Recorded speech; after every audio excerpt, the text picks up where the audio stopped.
வணக்கம். நாம இன்னைக்கு பேசப் போற விஷயம் நம்மள பல பேரோட வாழ்க்கையில ஒரு அங்கமாவே மாறிடுச்சு.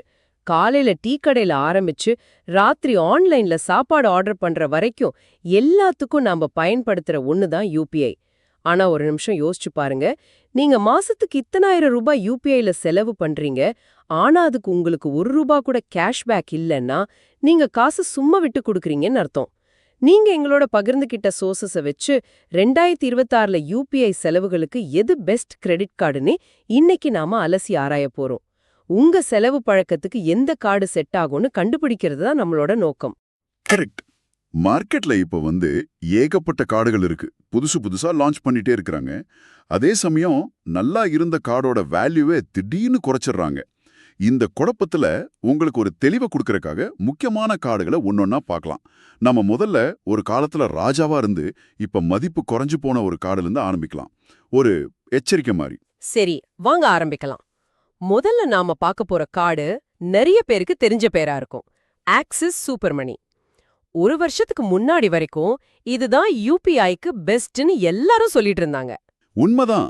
ஏன்னா அப்ப 3% கேஷ்பேக் கொடுத்தாங்க மாசத்துக்கு ₹500 வரைக்கும். அது ரொம்பவே கவர்ச்சிகரமா இருந்துச்சு.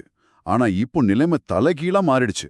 பேங்க் அந்த கார்டை பெரிய அளவுல டிவேல்யூ பண்ணிட்டாங்க. ஒரு நிமிஷம், டிவேல்யூ பண்றதுன்னா என்ன? எதுக்காக பேங்க் இப்படி பண்ணுவாங்க? நல்லா போயிட்டு இருக்கிற ஒரு விஷயத்தை ஏன் கெடுக்கணும்? இது ஒரு நல்ல கேள்வி. டீவேல்யூவேஷன்றது ஒரு கார்டு ரொம்ப பாப்புலர் ஆடி பேங்க் எதிர்பார்க்கறத விட அதிகமா ரிவார்ட்ஸ் கொடுக்க ஆரம்பிக்கும் போது நடக்கும். அவங்களுக்கு அது கட்டுப்படியாது. அதனால கேஷ்பேக் சதவீதத்தை குறைக்கிறது, மாச லிமிட்டை குறைக்கிறது, இல்லனா பெட்ரோல், கரண்ட் பில் மாதிரி முக்கியமான செலவுகளை ரிவார்ட்ஸ் லிஸ்ட்ல இருந்து தூக்கிடுறதுன்னு சில மாற்றங்கள் பண்ணுவாங்க. இதுதான் டீவேல்யூவேஷன். சூப்பர் மணி கார்டுக்கு இதுதான் ஆச்சு. அப்போ இப்போ இந்த கார்டு யாருக்கு தான் பிரயோஜனம்? சுத்தமா வேஸ்டா? சுத்தமா வேஸ்ட்னு சொல்ல முடியாது. ரொம்ப ரொம்ப குறைவா யூபிஐல செலவு பண்றவங்களுக்கு, அதாவது மாசத்துக்கு ஒரு ₹3500 வரைக்கும் செலவு பண்றவங்களுக்கு இந்த கார்டு ஓகே. அந்த தொகைக்கு வேற எந்த செலவும் பண்ணாமலே உங்களுக்கு கிட்டத்தட்ட ₹100 கேஷ்பேக் கிடைக்கும். வெறும் ₹3500? அது ரொம்ப கம்மியா இருக்கே. ஒரு மிடில் கிளாஸ் குடும்பத்தோட வாராந்திர மளிகை செலவே இதை தாண்டிடுமே. அப்ப அதுக்கு மேல செலவு பண்ணா அங்கதான் பிரச்சனை ஆரம்பிக்குது. அதுக்கு மேல நீங்க செலவு பண்ணாலும் உங்களுக்கு அதிகமா கேஷ்பேக் கிடைக்காது. அதிக கேஷ்பேக் வேணும்னா நீங்க யூபிஐ இல்லாத பரிவர்த்தனைகள் பண்ண வேண்டியிருக்கும். ஆனா அதுக்கான பலன்களும் ரொம்ப கம்மி. சுருக்கமா சொல்லணும்னா, உங்ககிட்ட ஏற்கனவே இந்த கார்டு இருந்தா மாசத்துக்கு ₹3500 யூபிஐ செலவுக்கு மட்டும் யூஸ் பண்ணுங்க. மத்தபடி புதுசா இந்த கார்டுக்கு அப்ளை பண்ணவே பண்ணாதீங்க. இது ஒரு காலத்து சூப்பர் ஸ்டார், இப்போ ஒரு சப்போர்ட்டிங் ஆர்டிஸ்ட் மாதிரி ஆயிடுச்சு. ஓகே, இந்த எச்சரிக்கைக்கு நன்றி. பழைய பெருமையை மட்டுமே நம்பி ஏமாறக்கூடாதுன்னு நல்லா புரியுது. அப்போ இப்போ நல்லா பெர்ஃபார்ம் பண்ற ஒரு கார்டை பத்தி பாப்போம். நீங்க அனுப்புன சோர்சஸ்ல எஸ்பிஐயும் ஃபோன்பேவும் சேர்ந்து ஒரு கார்டு கொடுத்திருக்காங்களே, அது எப்படி? ஆமா, அது PhonePe SBI select black card. இது ஒரு அருமையான ஆல்ரவுண்டர் கார்டுன்னு சொல்லலாம். இதோட ஜாயினிங் ஃபீஸ் சுமார் ₹1500 வரும். ஆனா அதே மதிப்புள்ள வெல்கம் போனஸ் கொடுத்துறாங்க.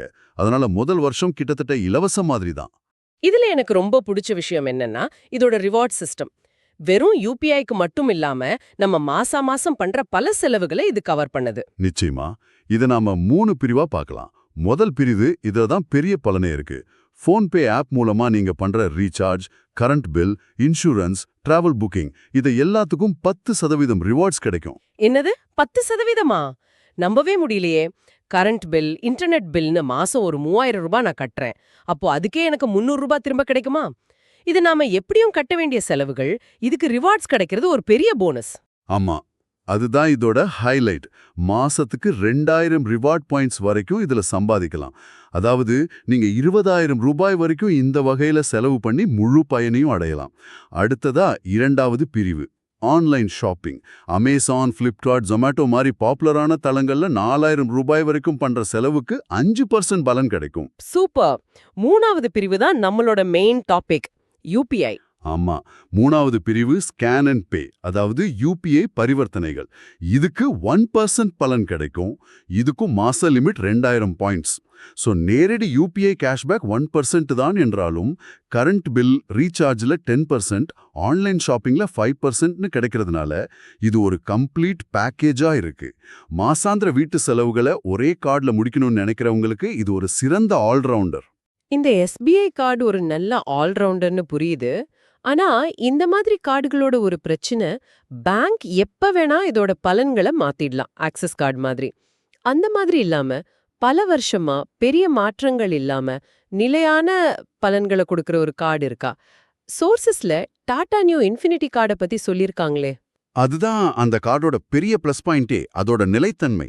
இதோட கட்டணம் 1499 ரூபாய் பிளஸ் ஜிஎஸ்டி. ஆனா நீங்க கார்டு வாங்கின 30 நாளைக்குள்ள முதல் பரிவர்த்தனை செஞ்சுட்டா 1499 நியோ காயின்ஸ் வெல்கம் போனஸா கிடைச்சிடும். ஒரு நியோ காயினோட மதிப்பு 1 ரூபாய். சோ முதல் வருஷ கட்டணத்தை அதுவே ஈடுகட்டிடும். சரி, இதோட யூபிஐ பலன்களை பத்தி சொல்லுங்க. இதுல நீங்க எப்படி பே பண்றீங்கங்கறத பொறுத்து ரிவார்ட்ஸ் மாறுதுன்னு போட்டிருக்கு. அது கொஞ்சம் குழப்பமா இருக்கே. ஆமா, இதுல ஒரு முக்கியமான வித்தியாசம் இருக்கு. நீங்க டாடா நியூ ஆப் மூலமா இந்த கார்டை லிங்க் பண்ணி யூபிஐ பேமெண்ட் பண்ணா உங்களுக்கு 1.5% நியோ காயின்ஸ் கிடைக்கும். ஆனா அதே கார்டு ஜிபேலியோ ஃபோன்பேலியோ லிங்க் பண்ணி பே பண்ணா வெறும் 0.5% தான் கிடைக்கும். ஓ, அப்போ அவங்க நம்மள அவங்களோட ஆப்பை யூஸ் பண்ண வைக்கிறாங்க. இது ஒரு மாதிரி அவங்க ஈகோசிஸ்டம்குள்ள நம்மள இழுக்கிற தந்திரம் மாதிரி தெரியுது. கரெக்டா சொன்னீங்க. இது ஒரு ஈகோசிஸ்டம் கார்டு. யூபிஐ ரிவார்ட்ஸ்க்கான மாச லிமிட் 500 நியோ காயின்ஸ், அதாவது 500 rupees. இது தவிர டாடா நியூ ஆப் மூலமா பிக் பாஸ்கெட், குரோமா, டாடா ஸ்லீக் மாதிரி டாடா பிராண்டுகள்ல ஷாப்பிங் பண்ணா 10% வரைக்கும் பலன் கிடைக்கும். மத்த எல்லா செலவுகளுக்கும் 1.5% கிடைக்கும். இது மட்டும் இல்லாம வருஷத்துக்கு 8 உள்நாட்டு மற்றும் 4 சர்வதேச ஏர்போர்ட் லவுஞ்ச் ஆக்சஸும் இருக்கு. அப்போ இதோட தீர்ப்பு என்ன? இது வெறும் யூபிஐ கார்டு இல்ல. இது டாடா உலகத்துக்கான ஒரு பாஸ் மாதிரி.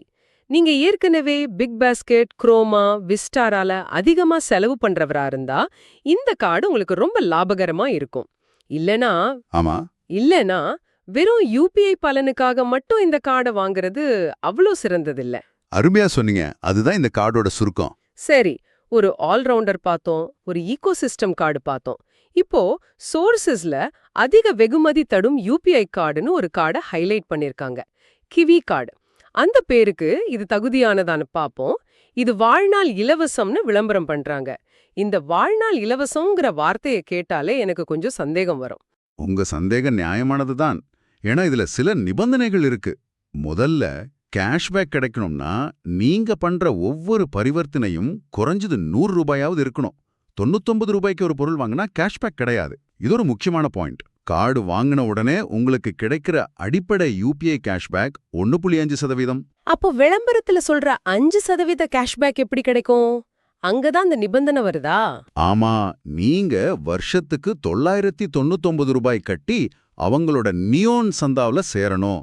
இது ஒரு பிரீமியம் மெம்பர்ஷிப் மாதிரி. இதுல சேர்ந்த உடனே உங்க யூபிஐ கேஷ்பேக் 1.5%லேருந்து 2% உயரும். இதுக்கப்புறம் தான் அசலாட்டமே ஆரம்பிக்குது.